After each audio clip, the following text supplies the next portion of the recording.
a lot of times when you're not seeing growth, it's because you are not noticing how much breakage is actually going on.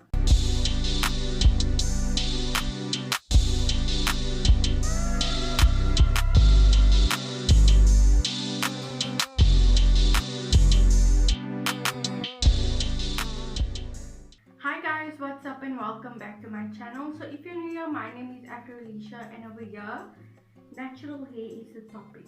So in today's video, I just want to talk to you about a few reasons why your hair isn't growing. So these are a few things that I am very guilty of. I actually need to cut out a lot of them or kind of just minimize them. It's different things that cause me stunting my growth, breakage, a lot of damage to my hair that had to be removed. So side note is a lot of the stuff that I'm going to say you are kind of causing it. It's not your hair's problem that your hair is not growing, guys. It's kind of you. This is in no particular order. I'm just kind of all of them are kind of very important. So we're gonna start with kind of light, and the first one is rough styling and detangling your hair roughly. So that causes so much breakage. Like even detangling very mildly still causes breakage. So if you're doing it rough, it's too much for your hair to handle. And think if it's happening every wash day, guys, it's really gonna cause so much breakage onto your hair, and that will be a big reason on why you're not seeing growth. Your hair is always growing. It's kind of, this is more about length retention than anything else. That is what all length is about. It's about length retention, keeping the hair that is growing out of your head actually on your head. So a lot of times when you're not seeing growth, it's because you are not noticing how much breakage is actually going on. So rough styling and rough detangling, really guys, like that is something, it's really all on you, and it's just like a mindset you have to have every time you're busy with your hair, is that you want long hair, you have to be gentle with your hair. That's the only way. Next is kind of like same WhatsApp group. Another thing that causes so much breakage when it comes to my hair and probably to yours is all the different types of hairstyles that we do and the accessories, and also too much of them. So the thing is, one thing I can say about hairstyles is those slick back hairstyles definitely causing breakage. Inevitable, anything you're doing to your hair is gonna cause breakage. So it's kind of on, you need to minimize that breakage. One thing I also would highly suggest is you should never sleep in those hairstyles that you do. Like never go to bed with hair that is slicked back. Never ever, because the thing is, your hair is already slicked back like that, and now you're moving it, you're gonna pull it to a point where there's gonna be unhealthy tension and it will cause breakage and just weaken your strands at certain points. And if you continuously doing it, your strands will keep on getting weaker at certain points, and that will cause breakage. Especially if you're doing like a high puff a lot. That I'm gonna give like an example. All your hair is scrunched up to this part.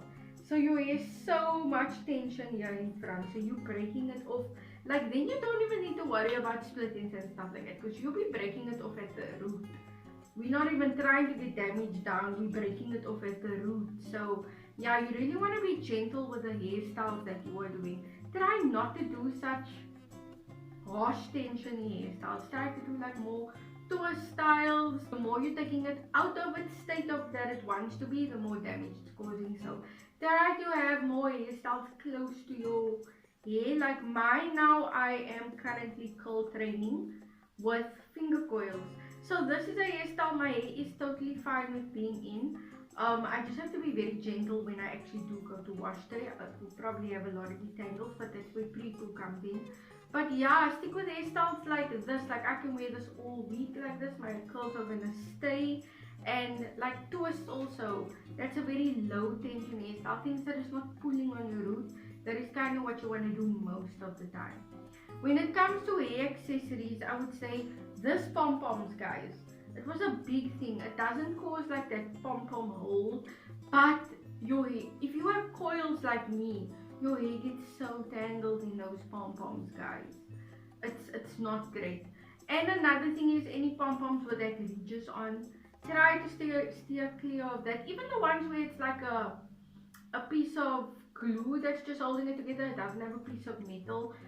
Just stay away from them. Rather just get you the pom-poms like this that have kind of like, it's just like a tie.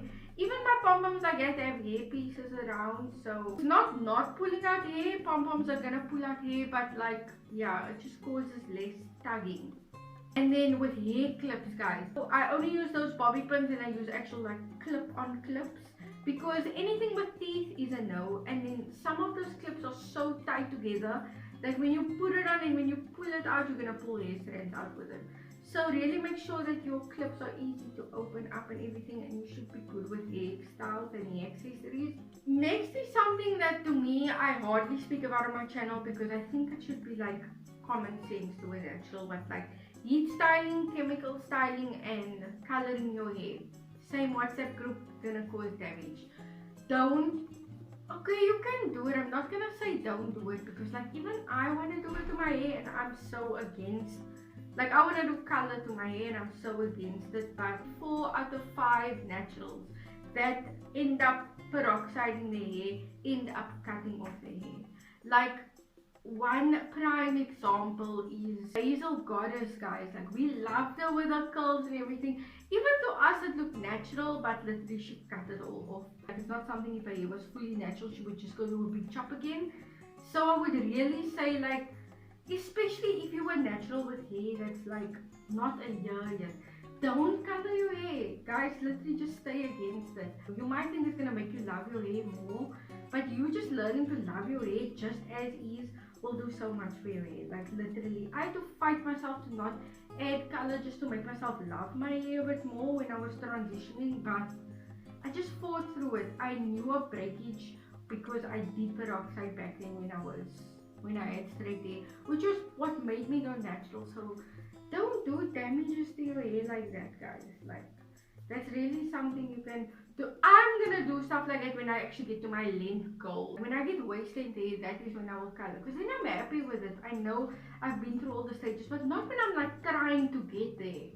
I'm not gonna be doing things that cause damage to my hair. So I would say really, if you're doing this, if you're doing any of the stock up on your deep conditions, it should, and your oil treatments and stuff like that. But like, yeah, that is definitely why your hair is breaking off. If you do any of that, excessive heat, color, and chemicals can all damage your hair, like on another level. And when I'm saying chemicals, I mean like harsh chemicals. Next, we're going on to unmoisturized hair and incorrectly moisturizing hair. So a lot of us, I know when I started out, I would do my hair, and when my hair started getting dry, I will apply product and put it into a style wave, or even just apply product, thinking that's gonna do enough. That is not gonna do enough, guys. Water is the only moisturizer. So if your hair is ever looking dry or not looking the way you want to do, you wanna at least just spritz your hair. At least you don't need to like soak your hair wet or make it damp. Just spritz your hair with water on the areas that you wanna apply the product. You need water, guys. Literally, if you can feel low porosity like me, the warmer the water, the better it's gonna work on your hair. Like I've sprayed cold water on my hair, and it literally just kind of made my hair harder, I would say, but it's because it's closing my cuticles, not gonna allow anything afterwards, like up until my hair gets back to a normal temperature. But yeah, warm water you want to moisturize your hair with, and then also know about your sealing oils and your moisturizing oils. You don't want to apply a sealing oil to your hair before, and then you still want to apply other products on afterwards. Sealing oil is something you add on at the end.